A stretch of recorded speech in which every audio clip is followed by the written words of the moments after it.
मृत्यु, जो सृष्टि का एक अपरिहार्य सत्य है जिसे कोई भी जीव नहीं टाल सकता। फिर भी जब किसी प्रियजन की मृत्यु होती है तो मनुष्य शोक, मोह और पीड़ा में डूब जाता है।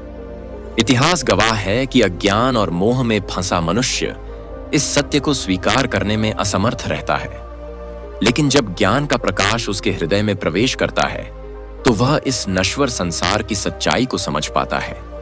ऐसी ही एक मार्मिक कथा है किस्सा गौतमी की, जो अपने पुत्र के वियोग में व्याकुल थी, परंतु भगवान बुद्ध की शिक्षाओं ने उसे जीवन और मृत्यु का वास्तविक अर्थ समझाया। नमस्कार प्यारे साथियों, स्वागत है आपका अपने परिवार inspired by Buddha 35 YouTube channel पर। दोस्तों, प्राचीन समय की बात है। श्रावस्ती नगरी में एक स्त्री रहती थी जिसका नाम किस्सा गौतमी था। वह अपने पति और पुत्र के साथ सुखी जीवन व्यतीत कर रही थी, लेकिन एक दिन उसके जीवन में अंधकार छा गया। उसका एकमात्र पुत्र, जिसे वह अपनी जान से भी अधिक प्रेम करती थी, अचानक बीमार पड़ गया और उसकी मृत्यु हो गई। किस्सा गौतमी का हृदय शोक से फटने लगा। वह अपने पुत्र को मरता हुआ नहीं देख सकती थी। उसे विश्वास नहीं हो रहा था कि उसका बेटा अब इस संसार में नहीं रहा।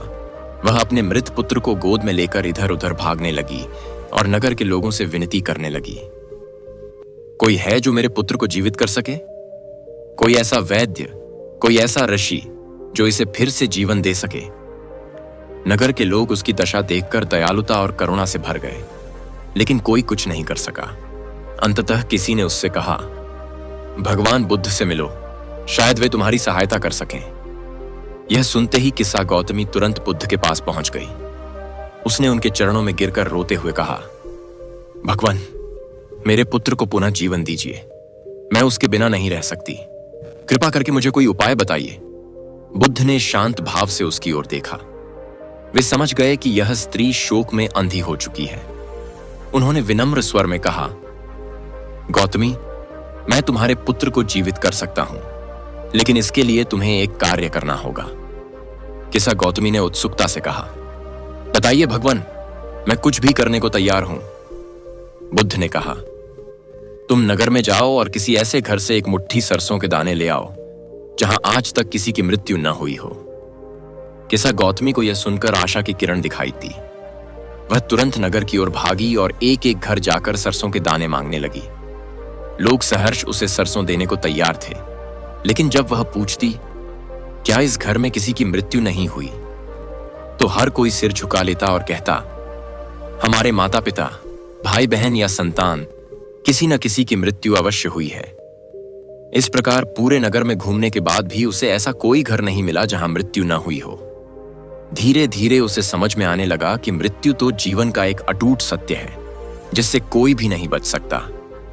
थकी और निराश किस्सा गौतमी वापस बुद्ध के पास लौटी। हृदय में वैराग्य उत्पन्न हो चुका था। उसने अपने मृत पुत्र के शरीर को अग्नि को समर्पित किया और बुद्ध से कहा, भगवान, अब मुझे मृत्यु का सत्य समझ में आ गया है। कोई भी व्यक्ति मृत्यु से परे नहीं है। अब मैं आपकी शरण ग्रहण करना चाहती हूं। बुद्ध ने मुस्कुराकर कहा, गौतमी, जो जन्मा है वह अवश्य मरेगा। दुख से मुक्त होने का एकमात्र मार्ग मोह और अज्ञान को त्यागना है। सच्ची शांति भीतर से आती है। उस दिन से किस्सा गौतमी ने संसार के मोह को त्याग कर भिक्षुणी बनकर जीवन की सच्ची राह पर चलना आरंभ किया। वह अब जान चुकी थी कि मृत्यु का सत्य हर जीव के लिए अपरिहार्य है और सच्चा सुख आत्मज्ञान में ही है। किस्सा गौतमी की कथा हमें यह सिखाती है कि मृत्यु से बचने का कोई उपाय नहीं है, परंतु उससे सीख लेकर जीवन को सत्य की राह पर मोड़ा जा सकता है। मोह और अज्ञान में बंधा मनुष्य दुख से मुक्त नहीं हो सकता, लेकिन जब वह सत्य को स्वीकार करता है तो उसे सच्ची शांति प्राप्त होती है। भगवान बुद्ध की शिक्षाएं हमें यही मार्ग दिखाती हैं। दुख से मुक्ति केवल आत्मबोध और सत्य को स्वीकार करने से ही संभव है। यह कथा आज भी हर युग के मनुष्यों को यह संदेश देती है कि जीवन और मृत्यु एक ही सिक्के के दो पहलू हैं और सच्चा सुख केवल आत्मज्ञान में निहित है। दोस्तों, अगर इस कहानी से आपको कुछ सीखने को मिला हो तो चैनल को सब्सक्राइब जरूर करें और वीडियो को लाइक करके एक प्यारा सा कमेंट जरूर करें। धन्यवाद।